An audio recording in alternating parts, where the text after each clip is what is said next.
My name is Zoe Clark. I'm Senior Self-Management Programme Officer at NASS, and I'm joined today by physiotherapist and first contact practitioner, Matt Daly. Hi, Matt, how are you? Hi, thanks for having me, Zoe. You're welcome. Thanks for joining us. And I will apologise in advance if my tech is a little bit slow today.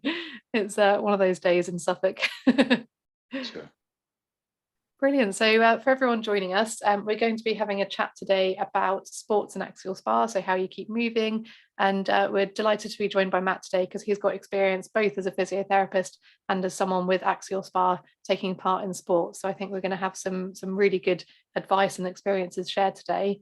And do feel free to share your own advice and experiences in the comments and pop any questions in there as well if you'd like any advice on getting back to sports or getting active, then feel free to ask away. Hi, Anya. Anya's joining from Colchester, not too far from me. Brilliant. So before we get started, do you want to tell us a little bit about yourself, Matt? Yeah, so I live in Eastbourne on the sunny south coast, but my accent probably confuses some. Originally born and bred in Dublin, went to university in Belfast, spent a couple of years in the Middle East doing some recreation work with an eye hospital over there. Yeah, I'm a chartered physio, work in MSK, and obviously have been interested in physical activity myself, and then found that the profession of physiotherapy sort of helped blend that, and qualified at the age of 30. So it's a good point for those who might think, you know, that going back to university when you're a bit older. I went back at 25 and best decision I ever made. Yeah, I work and live in Eastbourne. The environment here really allows us to get outdoors. The seafront is only a few minutes away, and we've got the South Downs, and it's brilliant. So set up home here, very happy. That's brilliant. Thank you. And should we launch straight into it? Should we chat a Yeah, little bit about, perhaps maybe with your experiences first as a recreational athlete, as you call it. Yeah. And just tell us a little bit about that and how you got into it. So I was a footballer, soccer player, depending on your language, for many years, and became a football coach, and sort of drifted it away from that. Became a fitness instructor, personal trainer, loved the gym and exercise classes, and as all of that sort of evolved, and took up some road running. And about 4 or 5 years ago, I just fancied doing something else. Met a community of people here in Eastbourne, and fell into the wonderful, if that's in small inverted commas, world of triathlon. Couldn't swim for toffee. I felt like I was beating up the water when I was doing my swimming, so I had to get lessons. Always loved being on a bike, but none of this sort of lycra clad person that I have become. And of course ran 10Ks, 5Ks, all that sort of stuff. And so fell into the world of triathlon. Tried 1 or 2 years of a couple of local events, and used it as a way to travel and get around the county, and learn to swim, and then learn to ride my bike in various small positions, and I kept up the running too. So the whole thing just worked for me. Last year I got myself a coach, which felt, terribly self-indulgent. Needed to square that away, but actually it gave me a little distance from planning my sessions and getting the advice and coaching. So that was that's kind of where I've become. I found that having a multi-sport like triathlon meant that at times, perhaps when my body wasn't playing ball, I could swap to the bike, I could swap to the swim, spend time refining, because you spend your life refining your swim technique. I found that it also brought me into the countryside on the bike. So the multi-sport nature, combination of low impact stuff and swim, just really felt really good. the other part of the sport of triathlon, of course, is you kind of compete against yourself. And I always describe myself as not someone who is competitive, but I think I am. And usually that's based on trying to beat previous times, trying to, do things better. So with someone with AS in a sport, found that the multi-sport aspect of it sort of helped. And it just did different things for me in different ways. In that process, of course, I did wonder that, when you're an athlete, you hear that people get colds and coughs because they're pushing themselves. And so I was worried that pushing myself might compromise my immune system. To which this coach said, Matt, we want you healthy. We need you healthy to perform well. And therefore your sessions aren't about grinding out these, long, arduous training sessions that will compromise. And I thought, actually, that was really good to hear, that I could aspire to be healthy and try and achieve in the sport. The last little thing that I thought would be helpful to talk about sport as opposed to exercise and classes and gym stuff is you get to have these events, and it could be a park run, it could be the local half marathon, and so having these events scattered throughout the year helped you to develop phases where you can kind of have a base phase for your winter training and just keep aerobically fit and strong, and then you can ramp the intensity up a bit as you get close to your event. So all of those things sort of tick loads of boxes for me. And I still enjoy it after these first few years. Brilliant, thank you. And I really like actually how that links in, because I think we all have that stereotype of sports where you are kind of pushing yourself to the limit, which kind of goes against what we're always advising with Axial SpA, where we want you to pace yourself and look after your body. So it's really good to hear that the coach said that's actually the way you approach the sport as well. And working with your body. That's brilliant. Yeah, and I think people who live with this long-term condition that we've got.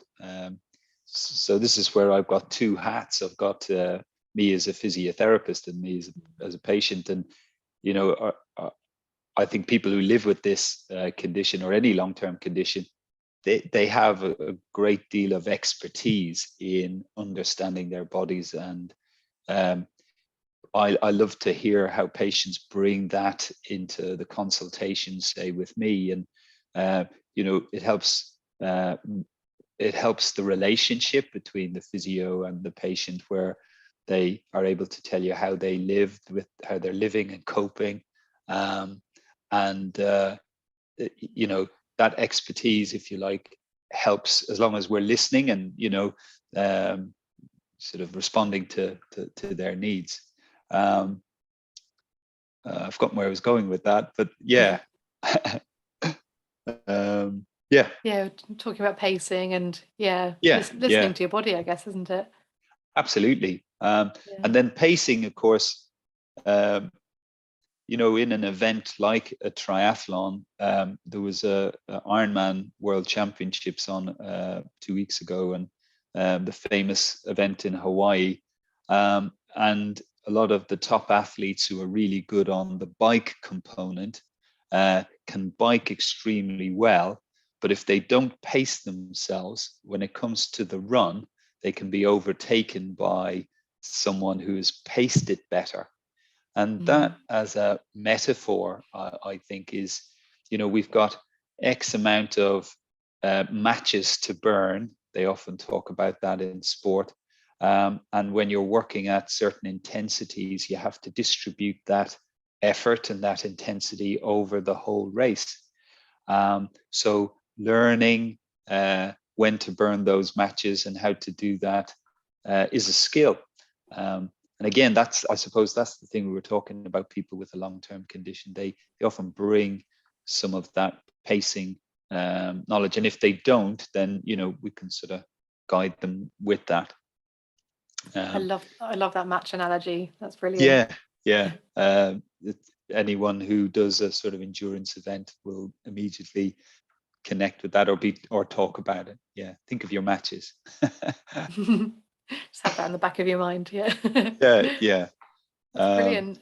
So yeah, these hard workouts, that's the other thing that I'd worried about at the beginning with a sport that was where I was being performance minded, was whether I was going to, another phrase they use is, go to the well, which are those rare training times where you go sort of nearly 95%, but you don't do them too often.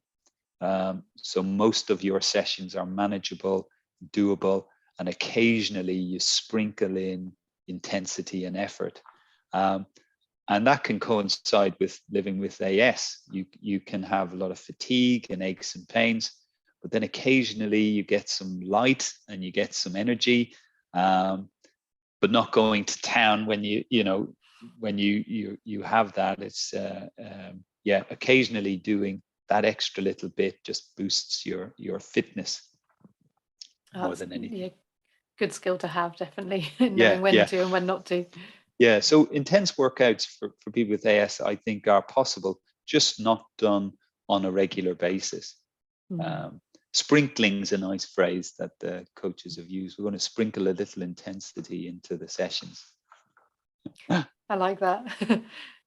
And I know we get a lot of questions from people, especially people who are newly diagnosed, who perhaps have played sport previously and then found they've had to really drop back from it because of their axial SpA and their pain.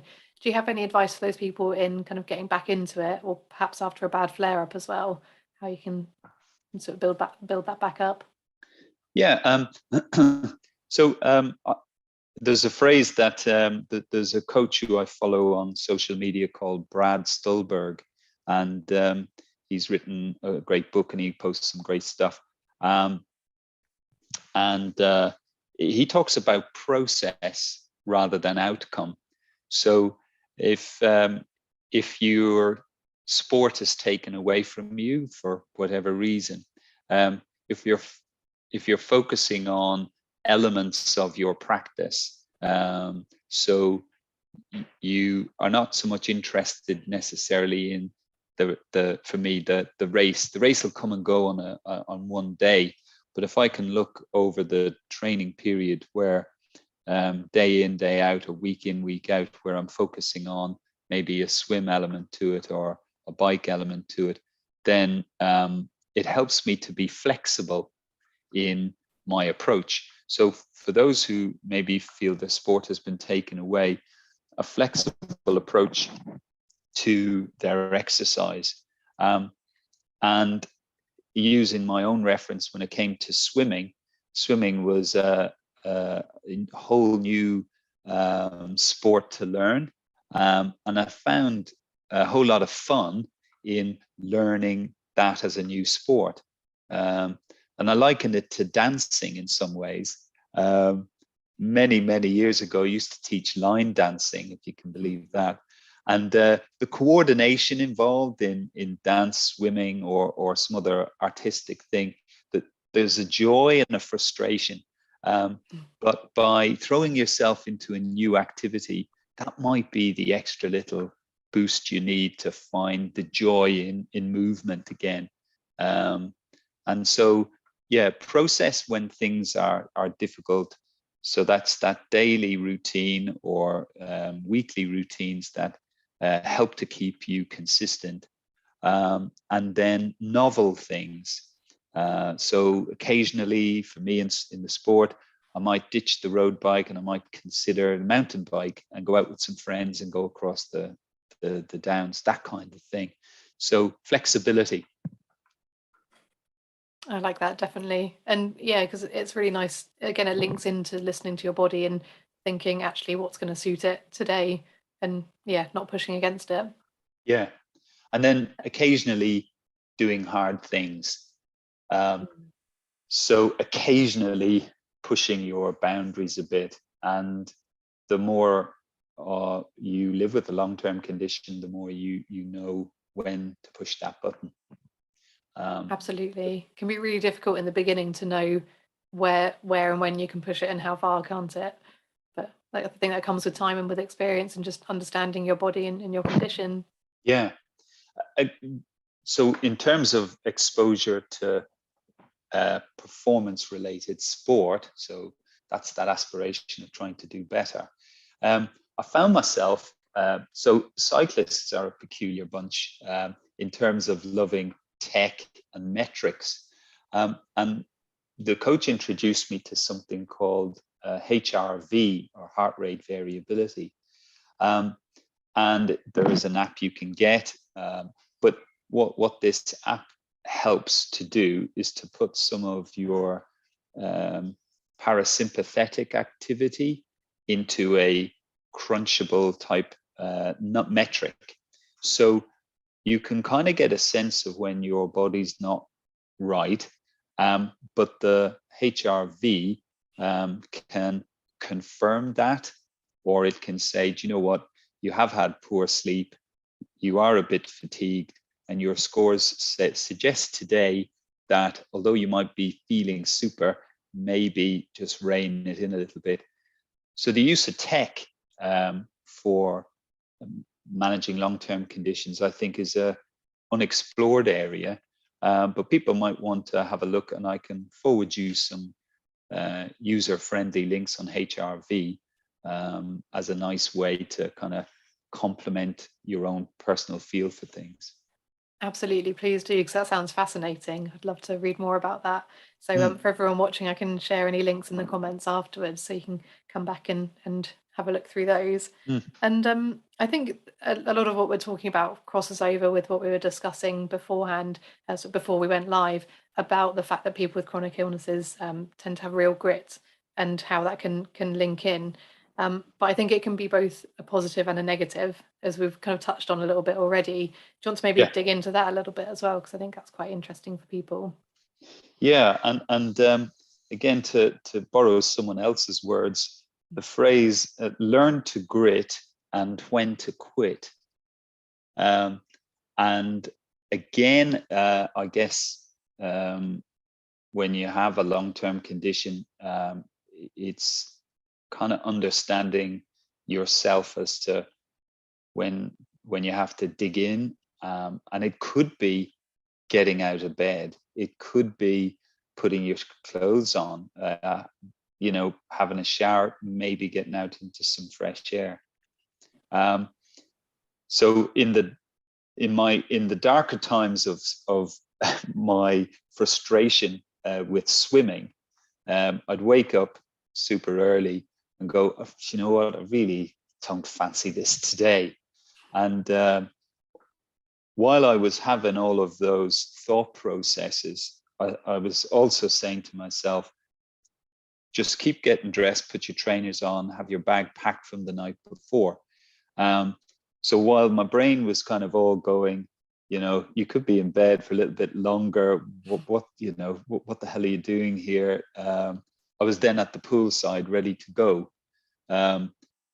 So using different sort of cognitive strategies to listen and ignore yourself. And there were times where I just didn't get out of bed and just thought, you know what, an extra half an hour is what my body needs.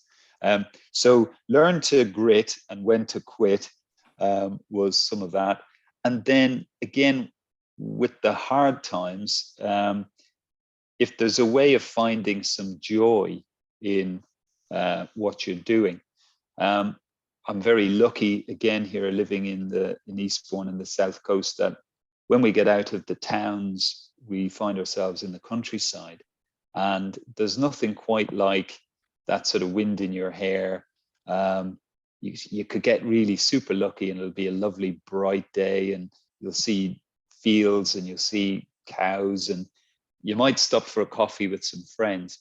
And so finding the joy in the activity can help you when times are hard, trying to find something. And I touched on that coffee stop that cyclists and other people do. And that's also tapping into that sense of community. So there's a shared kind of sense of purpose and a shared sense of the thing we're doing. And there are people who in a cycling group who are just not feeling the love that day. They'll hang off the back and, they'll get dragged along by the rest of the group. But it's that community-minded element to it that can help, especially. So if it's in your yoga class, for example, if it's doing gym-based stuff, it's reaching out or trying to link in with a community that you can support and they can support you. Absolutely. I used to work in a yoga studio, and I think most of the classes, everyone loved the classes, but then I think they equally loved the time afterwards where they'd sit in the cafe and have that catch up and that chat and that community then. Yeah. Another example. So with triathlon, you tap into different communities, and one of them is the outdoor swimming community. And in Eastbourne, we have the Eastbourne Sea Swimmers, and invariably on a Sunday morning, people in their 70s and 80s, have sort of dipped into the sea, and these are proper swimmers. They'll do a mile or two, and then they'll have a coffee and something sweet afterwards to warm up. But usually that's part of the whole kind of thing, and people can go home and do whatever they need to do. But that seems to be, again, one of those community elements that is part of the sport. So sport and exercise where you have community is definitely a plus, especially if you're having good days and bad days. Definitely, and that cold water swimming is great for getting endorphins going afterwards, isn't it? I saw some brave people in the North Sea this morning on my morning walk. Yeah, the shore dump today in Eastbourne was quite severe. So yeah, obviously there are safety elements to it, but more and more evidence around. I know we the AStretch group, and shout out to AStretch and some of the physios who've got access to pools. There is something warm and soothing about the warm water, but also cold water can have all manner of immune advantages, as well as just simple serotonin. There are people who just walk into the sea and bob about for 15-20 minutes purely for that effect. So yeah, I think if you can, Wim Hof, I think, is the golden child. Yeah. So do it safely, obviously, and learn how to enter the cold water properly. Water on your face, down your back, and gradually expose your body to that. But yeah, so cold water is a good one. Brilliant. And we've touched a little bit on the emotional aspect of getting active, getting into sports, but I think it would be really helpful whether you have any insights on the emotional aspect of when you can't do something because of your axial SpA. I think that would be quite interesting. See if you've got any tips on that.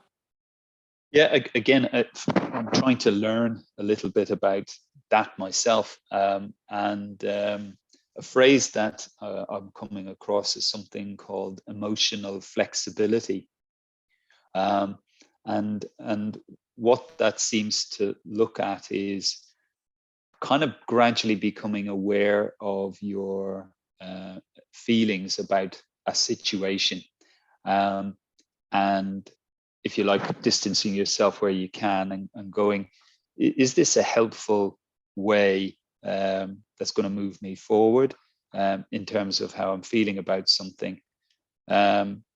In back pain management, we talk about catastrophizing, where an event occurs and we kind of let it run away with ourselves, and our emotions are high. And this emotional flexibility talks about being able to kind of distance yourself from fact and fiction about these things that challenge our ability to cope. And that's another kind of useful thing I think to point out, is the coping nature of someone with a long-term condition means that they will have demonstrated capacity to cope and adapt because of the very fact that they've lived with it for a long time. And so maybe remembering back when you did cope with something really well and charging your batteries with that positive reflection on, I remember when I had that, and remember what I did was this and this, and do you know what, I came out the other side and felt really good. So what I'm going through now will be temporary, and if I make these changes, then things will be better. So emotional flexibility, and by all means, again, people can kind of do their own reading around that. The other one was in terms of coping emotionally, was that if we learn that progress and managing things is not linear, so progress in the sports side of stuff often has those ups and downs, and a bit like our flares and remissions, and learning to borrow from those better times to give us that grit and resilience for when things are not so good. And then, in terms of emotionally coping, it's also about not necessarily feeling like you have to be a hero. And sometimes, again, using someone else's words, sometimes you have to move to feel good. It's not a case of feeling good to get moving. And I love that because it's very rare I don't come back from being outside in some way, shape or form and don't feel refreshed and better for it. And yeah, you just tap into that. The last thing I would say is, in terms of coping again emotionally, is to laugh. Having a laugh with some friends and family, and joking and finding a bit of humor in something, I think that's tremendous. And when we look at good times in our lives, invariably there's been a joy and laughter that's helped us cope with that. Yeah. So those would be, just some things, a mixture of me personally and some professional stuff. That's really helpful, thank you. And yeah, I think laughter is, fantastic for those difficult times. And I think that's one of the things that having pets is so beneficial for, not only that comfort and the company, but quite often they're doing something daft every now and then that you can have a good laugh at as well. Certainly my mad cat. Yeah, I was going to say, judging by the number of cats and puppy videos that are on social media, yeah, and funnily enough, I did write family, friends, and animals and nature. Those are, the keys to a good life. And I think there's even some evidence to say that when we stroke a cat or dog, we get a kind of, I think some part of the brain, it could be a serotonin thing, but there's other, and animals get that too. So, yeah, if you can afford an animal, yeah, great. If not, there are even those apps.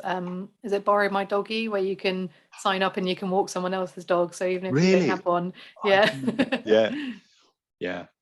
We see that when people are brought into hospital and they can't look after their dogs, and that emotional attachment or a pet bereavement. So yeah, animals, nature, family, and friends all help us. Perfect combo. Yeah.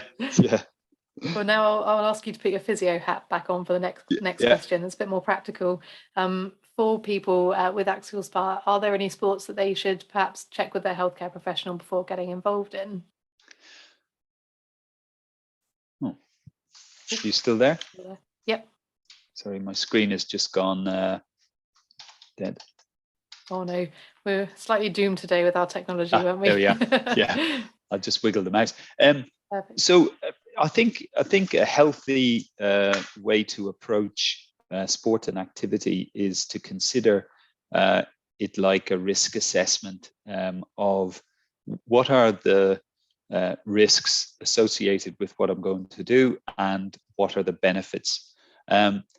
I've tapped into this through shared decision-making consultation style. So the NHS, through personalised care and shared decision-making as a philosophy, as a consultation style, sort of allows us to communicate with patients presenting risks as well as benefits, because ultimately they're not our choices to make, and it's us providing support for people to help them to make good choices. So I think if you're looking at some of the risks, so some of the risks might be very obvious, like someone wants to do MMA or boxing or rugby. I think, or even five-a-side football. Our hospital has a five-a-side football team, and pretty much every week there's an injury of some sort.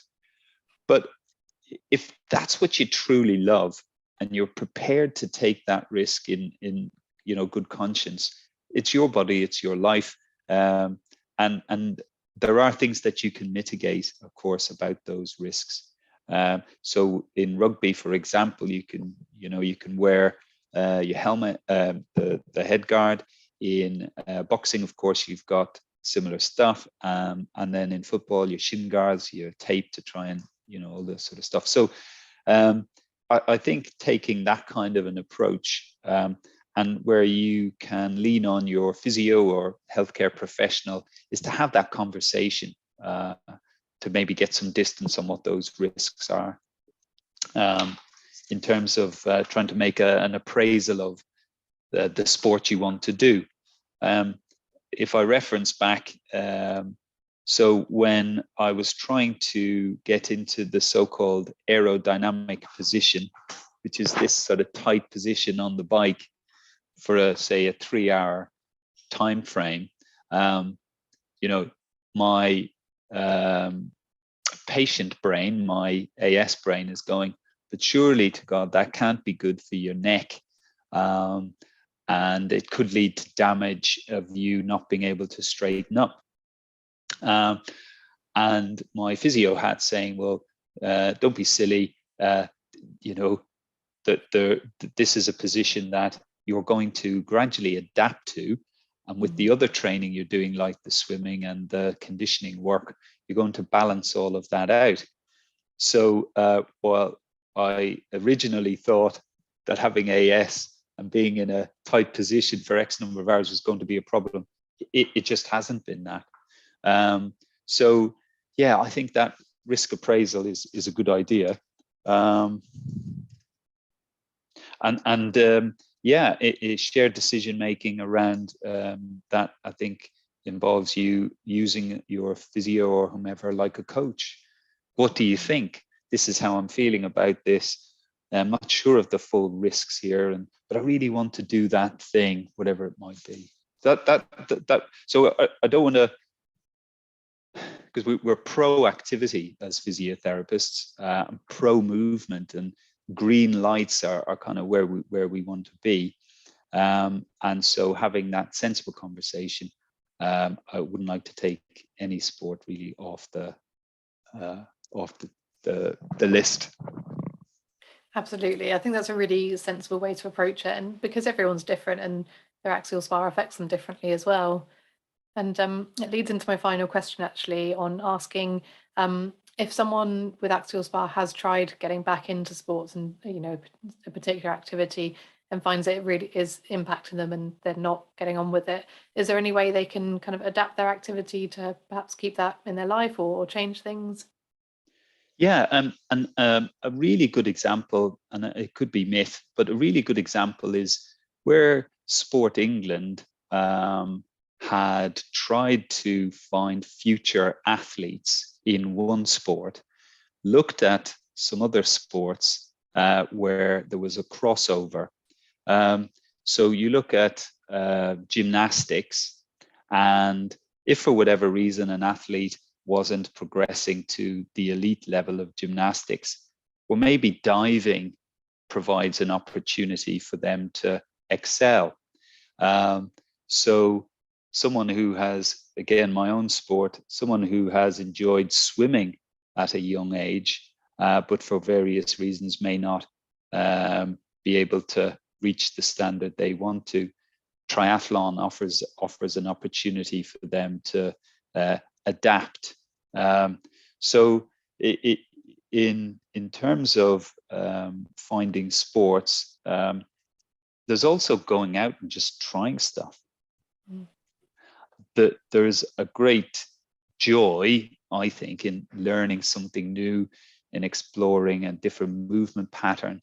And if you've got that emotional flexibility, I know some friends of mine who love their football, and the idea of going swimming is just not for them. And then I'm thinking, absolutely not. Then, if that's not something you're ready to embrace, what about walking football? So there's a growth in walking football. And, you see there's joy and engagement and regular training when people swap from, say, your classic kind of five-a-side to walking football. So adaptability. And as I was writing a few notes, I remembered a quote from Bruce Lee, and it's often around on social media as well, is to be like water.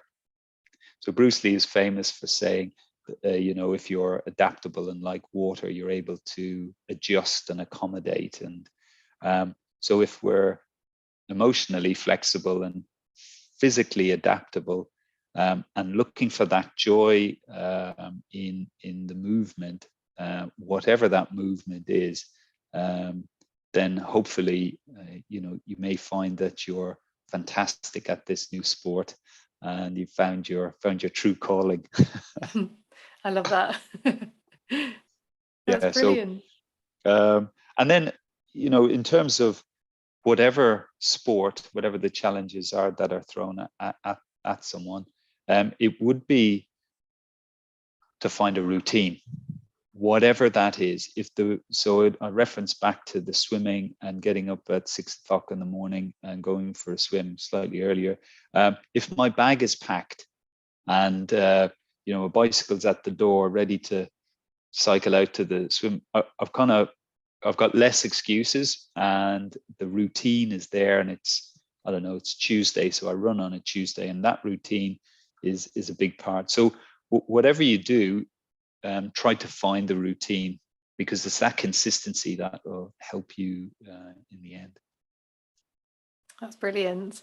And I can see we've had a few questions come in. So before we go through those, we've got a couple of minutes. Was there anything else you wanted to add? I know you've already shared a lot of really helpful tips with us. Yeah, I'm by no means an oracle. I just, I love physical activity. I love to see the benefits that people get from it, and the simple joy of movement.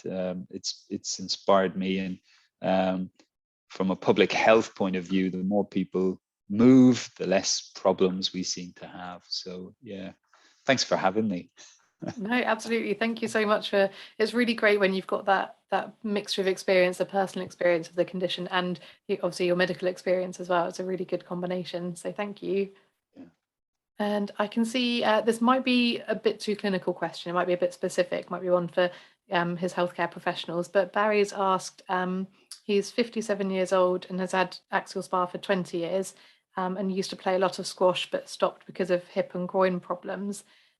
He started biologics this week and doing his daily physio as well.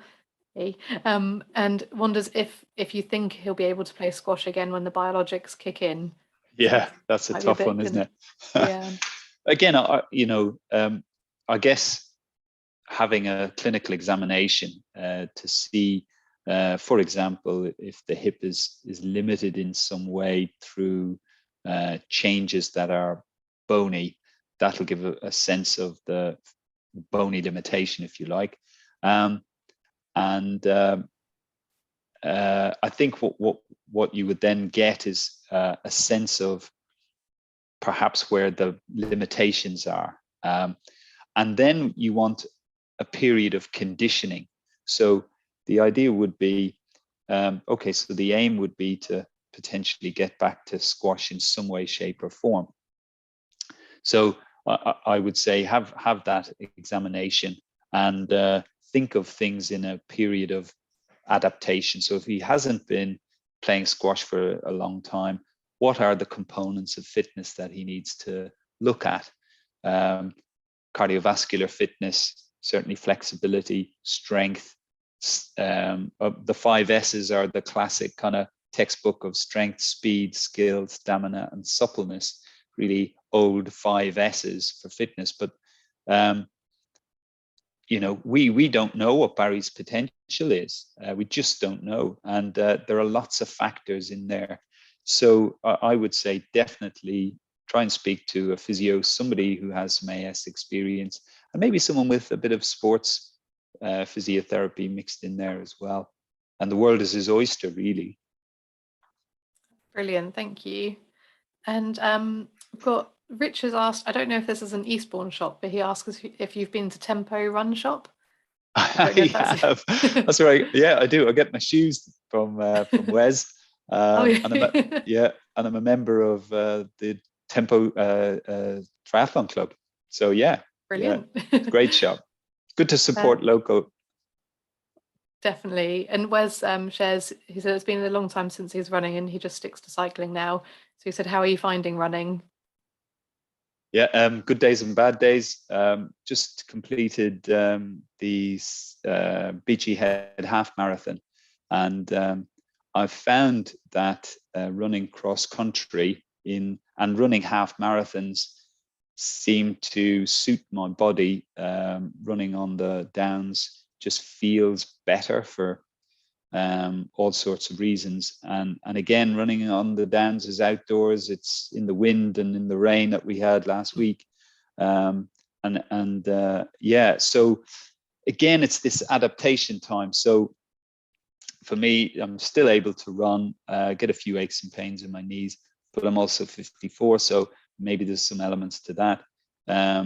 Walk, run, hill climb, get strong, lift weights, do all those things, and be as adaptable as you can be. I like that, definitely. And have you got time for another question? Sure. Where you might have patients coming up soon. So, yeah, in a few minutes. So we'll go one more, and anything else I'll reply in the comments to everyone if that's all right. So Jane asks, she's due to have bilateral knee replacements. So she's wondering what she can do before surgery. She currently does hydrotherapy once a week and daily stretches with extra leg ones. Is that enough? I always think that there should be some kind of strength related component, and finding that there versus arthritis and Sussex MSK partnership have lots of really useful resources for guiding the exercise component.